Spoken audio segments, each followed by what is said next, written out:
Market की बात करेंगे। और बीरू, हर्षदा, गुड आफ्टरनून। मैंने अपना करियर शुरू किया था 2003 में, और 2004 में मेरे एडिटर जो उस समय पे हुआ करते थे, उन्होंने कहा था कि एक आर्टिकल भेजता हूँ तुम्हें कि मीडिया में कैसे हम हेडलाइन लिखते हैं। तो वो मतलब खैर ये मैं अपने ऊपर जोक ले रहा हूँ।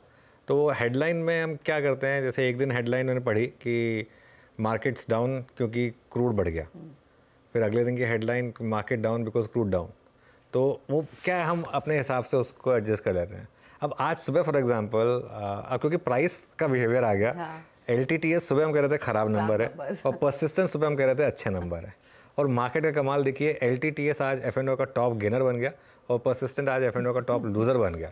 तो वो हो गया, तो हमने अपनी हेडलाइन चेंज कर दी कि LTTS अच्छे नंबर और परसिस्टेंट ख़राब नंबर, ठीक है ना।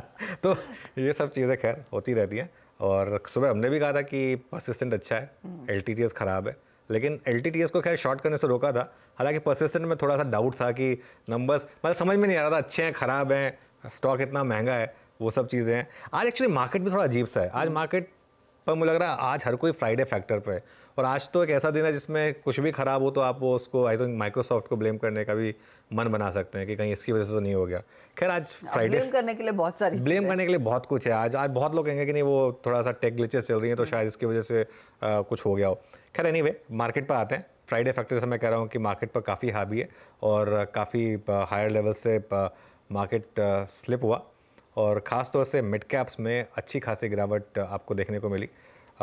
ये क्लियरली एक आज की हाईलाइट है। इनफैक्ट आज की दो हाईलाइट्स हैं। एक तो आईटी इंडेक्स जिस तरीके से हायर लेवल से स्लिप हुआ लेड बाय इन्फोसिस, और एक मिड कैप जिस तरीके से गिरे, वो आईटी इंडेक्स अब डे लो पर आ गया। लेकिन ध्यान रखिए, कल ये आईटी इंडेक्स 1000 पॉइंट भागा था। अब कुछ समय के लिए मिड कैप से दूर रहें, ये मेरा एक व्यू रहा है काफ़ी टाइम से कि लार्ज कैप पर फोकस करें। अभी भी मैं यही कहूँगी लार्ज कैप पर फोकस करें। और ऑल सडन डन शायद इस टेक्निकल जो भी हुई है खामी, इसकी वजह से भी थोड़ा तो सेंटीमेंट बिगड़ा है।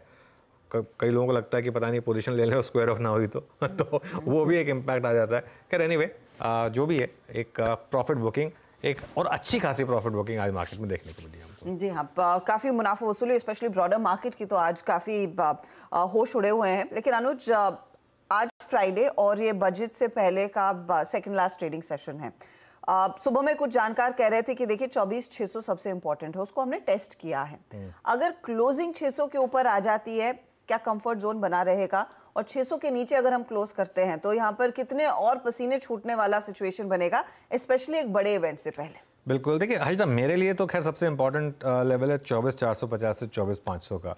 आई थिंक कल भी हमने इस लेवल का डिस्कशन किया था। 24,475 वो एग्जैक्ट लेवल था।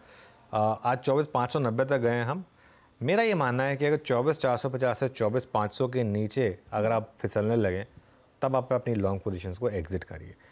देखिए, जो कल वाले लॉन्ग्स थे या परसों वाले लॉन्ग्स थे, उनका तो स्टॉप लॉस ऑलरेडी लग गया होगा, ठीक है। मैं उसमें बिलीव नहीं करता कि आप 900 पॉइंट का स्टॉप लॉस रखें और 100 पॉइंट का रिवॉर्ड रखें, वो कोई पॉइंट नहीं बनता है। तो उनका तो स्टॉप लग गया होगा। जो पोजिशनल लॉन्ग है, जो 23,400 से 23,500 से 23,600 से कैरी कर रहे हैं, उनके लिए 24,450 से 24,500 एक लाइन इन द सैंड है। अभी भी मैं ये कहूँगा कि शॉर्ट का सिग्नल नहीं खुला है मार्केट में, क्योंकि मार्केट का बड़ा ट्रेंड ऊपर का है। और किया गया मार्केट ने, एक दिन फिसला है, मंडे का दिन देते हैं इसको, और उसके बाद ट्यूसडे को, जैसे आपने कहा बजट भी है, बजट का दिन देते हैं। और एक तरीके से तो थोड़ा मार्केट कूल ऑफ हो जाए बजट से पहले तो वो अच्छा है, क्योंकि बजट में उसको बजट के बाद करने के लिए कुछ बचेगा नहीं, तो इसके लिए लेकिन 24,400 के नीचे अगर आप फिसल लें तभी शॉर्ट के मौके। अदरवाइज मेरी स्ट्रैटेजी वही है, बाय ऑन डिप्स की। अभी भी बाय ऑन डिप्स, क्योंकि सिर्फ एक दिन की गिरावट से मेरा व्यू चेंज नहीं होगा। बहुत सारे लोग कहेंगे कि हम तो कब से बोल रहे हैं मार्केट गिरेगा, लेकिन देखिए वो तो किसी ना किसी दिन तो हर कोई सही होगा, वो बात यहाँ पर नहीं है। मार्केट का ट्रेंड अभी भी बहुत स्ट्रांग है। 24,400 के ऊपर मार्केट का ट्रेंड बहुत स्ट्रांग है। बैंक निफ्टी की जहाँ तक बात है, बैंक निफ्टी में मैं ज़्यादा टाइम लूँगा नहीं, क्योंकि बैंक निफ्टी में मेरा व्यू बहुत क्लियर रहा है, अवॉइड। एकदम थका हुआ इंडेक्स है, कुछ नहीं कर रहा। आज भी देखिए उल्टा अगर आपने शॉर्ट कर दिया लोअर लेवल पे तो रिकवरी भी आ गई। तो ये रेंज है 51,800, ना 51,800 टूट रहा है, ना 53,000 टूट रहा है। जब तक ये रेंज नहीं टूटेगी, स्मार्टली इसी रेंज को ट्रेड करना है। मेरे लिए सबसे इंपॉर्टेंट दो इंडेक्स हैं। पहला तो निफ्टी आईटी, कि निफ्टी आईटी पर अब क्या करना है, क्योंकि बहुत लोगों का सवाल होगा कि अब यहाँ पर क्या करना है। मेरा अभी भी यही मानना है कि निफ्टी आईटी लीडर है। नंबर्स अच्छे हैं, प्लस मार्केट अभी प्राइसिंग करने की कोशिश करेगा कि यहाँ से नंबर और अच्छे आएंगे, प्लस वैल्यूएशन बढ़ेंगी, तो वो मैं व्यू चेंज नहीं करूँगा।